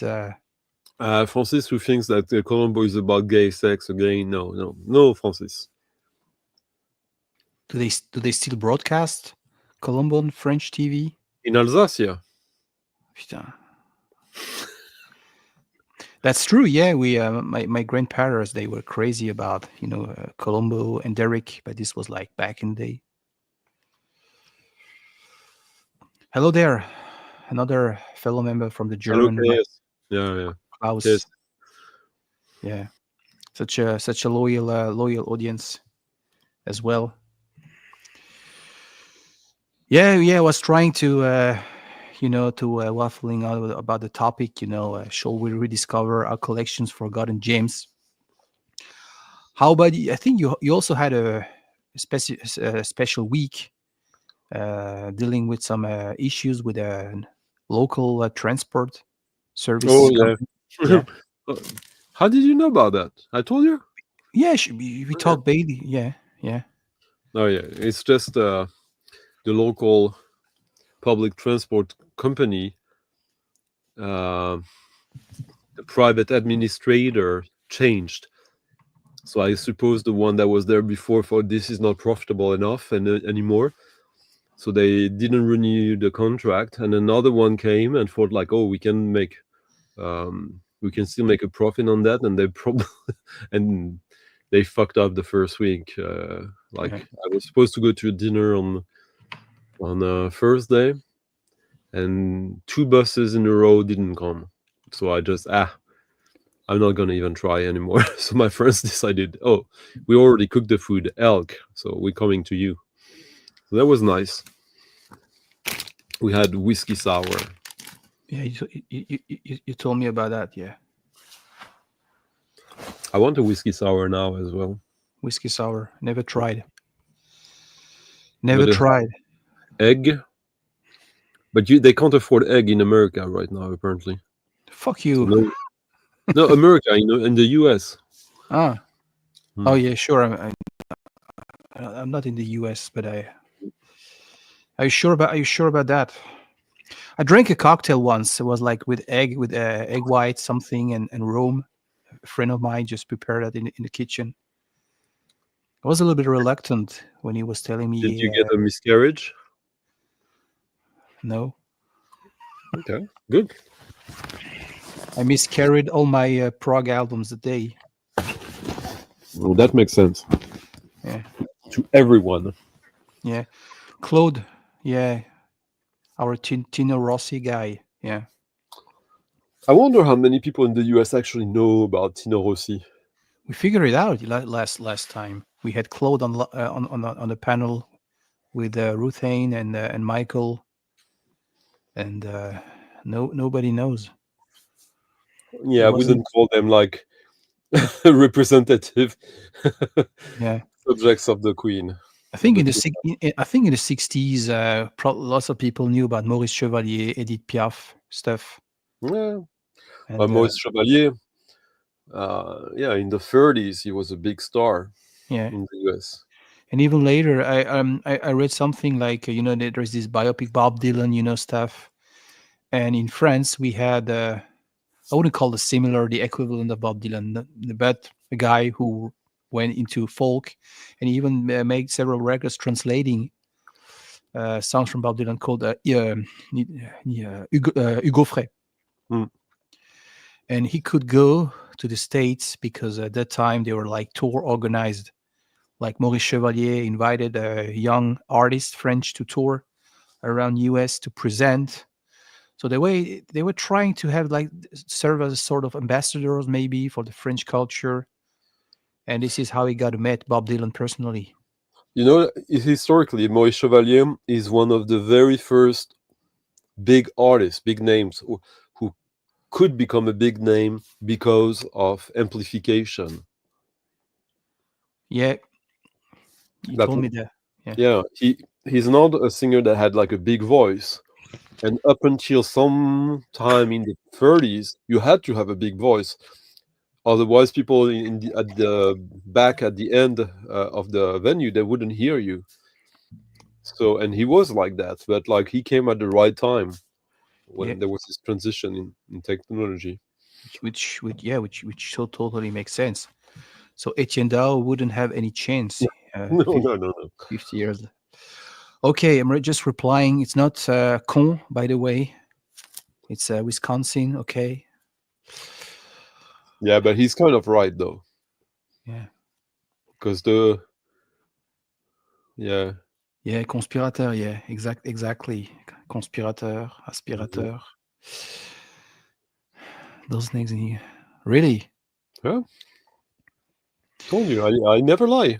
We pay we paid something on the grocery, something like 6 Canadian, which is 4 US. And if I go direct to the farm, yeah, I will pay something like $8 a dozen as well, Canadian. So yeah, yep. But it's in winter. If you want to have fresh products at the grocery, you have to pay the price. Everything we Wait, got. are you saying that chickens stop laying egg during winter? No, it's not that. But the fruits and veggie. Hmm. If you are crazy about guacamole plus now guacamole, that's a serious issue. With Mexico. Green gold. Green gold, exactly, and tomato and all that stuff. We really pay the price. So I haven't made farita with chicken and bell pepper for a while.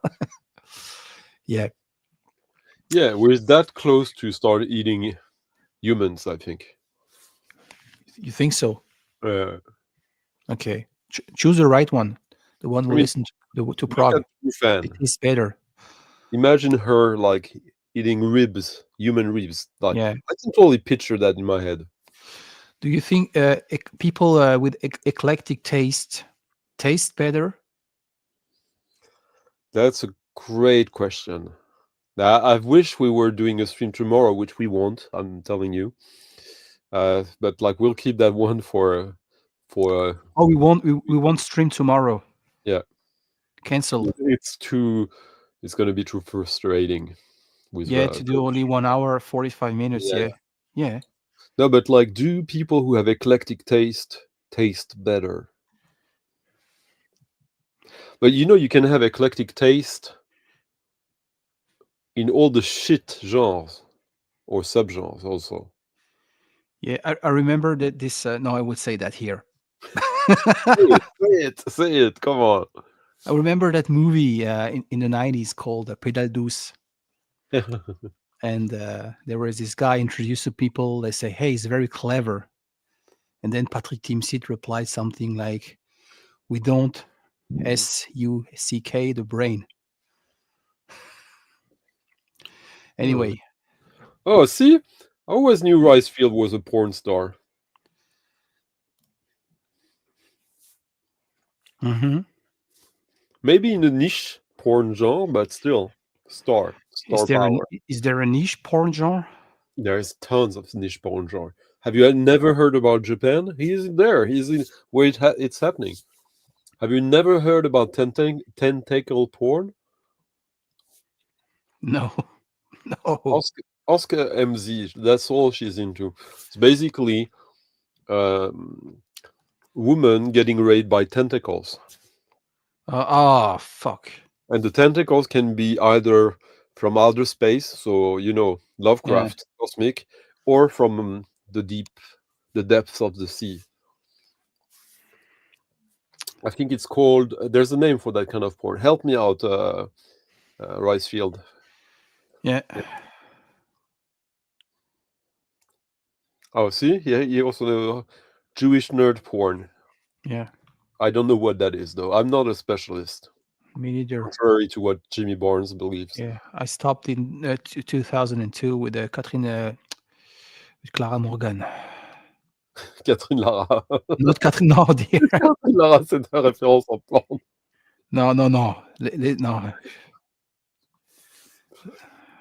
No, that's lesbian porn, probably. Oops, sorry. That's there's also there's eel porn, Eat porn. like baby eel. Eel, the snake of the water. Yeah. You once we okay. Yeah, yeah. Yeah, so you see, you've seen it, and you can understand that this is not mainstream. I This is I prefer when you send me some music concrete. I will like in 20 years from now. Yeah, well, yeah. you don't But know what you're missing. but yeah, you're right. I was shocked in when I was kid in France. It was hard to find some local egg and milk in the grocery store when I lived Yeah, because but Alsace, huh? yeah, and because my father, he used to work in Switzerland, and so like very close, and they were like very protective. And at the grocery store in Switzerland, you could only find local milk, egg, cream was like obvious. But in France, Oh, no. In France, we had eggs from Brittany, from fucking Brittany. milking porn. That's also a niche genre of like women getting like milk like cows. Yeah. And listening to Atom Heart Mother. No, I okay. don't understand the. I don't know. Forget about that. Forget about that.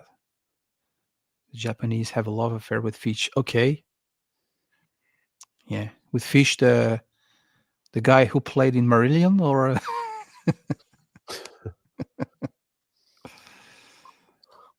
No, that's Mexico. Mexico has the worst cheese in the world. You you're know why? asking. I don't know. I don't know. Because if I say so, then Jose will come and say, "No, we have the best one." You are asking two French people who are the best, who the best, the worst cheese in the world. Okay. Yeah, It's never that far away. See, we're talking about like Japanese, like all the niche Japanese porn. See, architectural porn from Japan.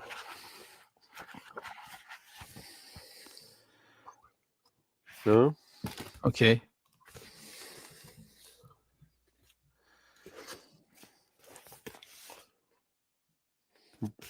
okay,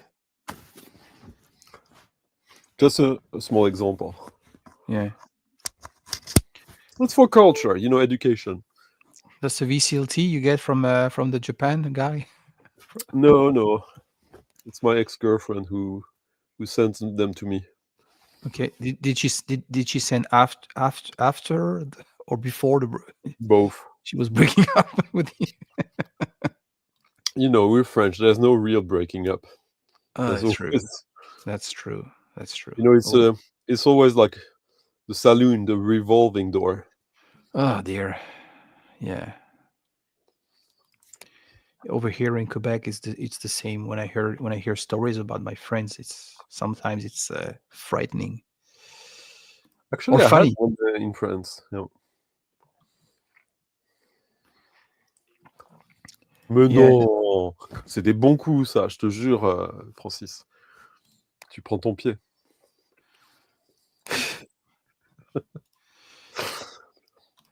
Yeah. So yeah, I hope. Yeah, yeah, no, I will. I'm sorry to say, Christopher is correct. Like Sweden doesn't have the best cheese, I kind don't of the have worst. I don't have any opinions, but it's right. It's right. That's the main topic. We French people, when we move to another country, oh, the cheese, the bread, and I really kind of complain over here in Quebec because we do have a. It's not always affordable, but we can find some quite a few of. They have a very decent section for a cheese section at the grocery store or more fancy places in downtown Montreal. But I yeah, love not that some people are talking about the worst cheese, and people are talking about what kind of the worst lovers at the same time in the chat. yeah. We triggered something, Stunty. Uh, I'm telling cheese you, and we triggered something. Yeah, and sex. yeah. I'm Cheese sure. I'm and sure sex, that could be a good niche porn. Cheese sex. Yeah. cheese sex. Well, I had there's a guy doing electronic music who's kind of famous called Richard Divine, and we call him Dick Cheese. Okay. And what is the best record to listen to when you make cheese porn? I'm sure you have an Camembert, idea. Camembert électrique. Yeah. Hmm. Okay, yeah. Westerbotten. Okay. Sorry for the pronunciation. Just I love how this has become a competition on where the winner is the yeah. one losing. Okay. Christopher is from Sweden. Okay, just like yourself. And Oakenshield 69 is from Norway, right? Okay, but like, so I translate what like Västerbotten ost. It means um, east bottom cheese. Fuck. Westerbotten. Okay.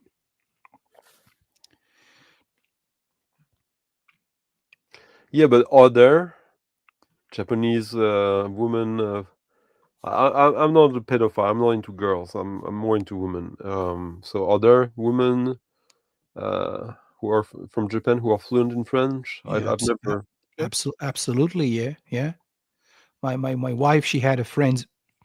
She came from Japan for an exchange school 1 year, and yeah, she could speak really good French. I remember. You know, though, when you've been abroad for a long time, for quite some time, and most of your partners have been of an other origin than your country, I don't know if it's a specific French thing or if it's universal. But at one point, you start missing the dirty talk in your own language. Mm. At one point, that becomes like the number one thing that would trigger you, arouse you. It's like dirty talk in your mother tongue. And I say mother tongue intentionally.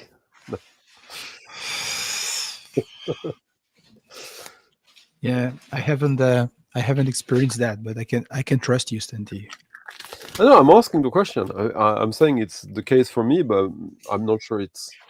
Oh, Christopher, comme tu y vas. T'as vu ça? Il lâche les chevaux, hein, le tough stuff. Yeah, it's almost perfect French. À une lettre près, hein? Yeah, it's gender fluid insult. Yeah. Yeah. So yeah, shall we talk about music?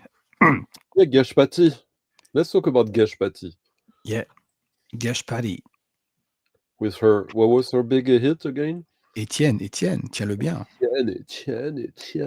Tiens-le bien. Ah. Yeah. Okay, now you go on YouTube, you watch the real video. Yeah. Imagine if she would have been pretty. How amazing would have been this song. See, we're talking about sex, and they insist on talking about different kinds of cheese in the chat. Like that, I guess Trump has won. And it's weird because it's past dinner or lunchtime for everyone. I think for you Not in guys. Japan. Michael Ricefield is waking up. So it's past the. It's no. It's not cheese o'clock anywhere except over here, 6 p.m. But it's fine. Velveta. Yeah. What's Velveeta? What is Yeah. that? Good question. What is Velveeta, Sean? Could you be Is it more an specific? American cheese? Is the competition on who's winning because they have the worst cheese still going on? Not complain about cheese. The only way, the only experience I have with cheese is when I go to some local American Italian restaurant in Vermont, ordering pizza with cheese topping, and it's not that bad, really. I have to say. Okay, I'll it's not. tell you about the weirdest cheese, actually, and that I've had in Asia. It was a camembert. French imported or No, locally made? it was Locally, locally made. yeah. Guess how they made it? What was the main ingredient? Milk, No, it's from the soy. animal kingdom. Okay, no idea, no clue. Surimi. Oh putain. Is surimi also a word in English? Surimi. I think surimi was. Surimi is this fish paste Yeah. that they basically give any taste they can. Fuck. Where in Asia? In Japan, I guess. I know it was. I saw that it was in Singapore. I saw that, but it wasn't from Singapore. I think, Hmm. but it was. Yeah. I learned something very interesting. Where on the package or on the menu you have the word cheese, forget about that. If it's real cheese, you don't have to. When you buy a camembert or a brie or a cheddar, you don't have to write cheese. Everyone knows it is. I'll So tell when you you, what. yeah. You know, is it called the cheesios? Like the snacks that are orange. Oh yeah, yeah. Those craps. Yeah, yeah. Like if you like, and you know how potent that fucking thing is. If you're eating that in a room, I can't be in the same room. I feel sick. Okay. And I'm not exaggerating. I literally had to go out. I More would than start barfing because that smell is the worst in the world. okay. So more than if I listen to some prog Oh, stuff. More. Okay. Good to know. oh, about like if you look at Sean's last comment, it's quite interesting. I remember a story in France. Um, so what is considered legally, whatever it's called.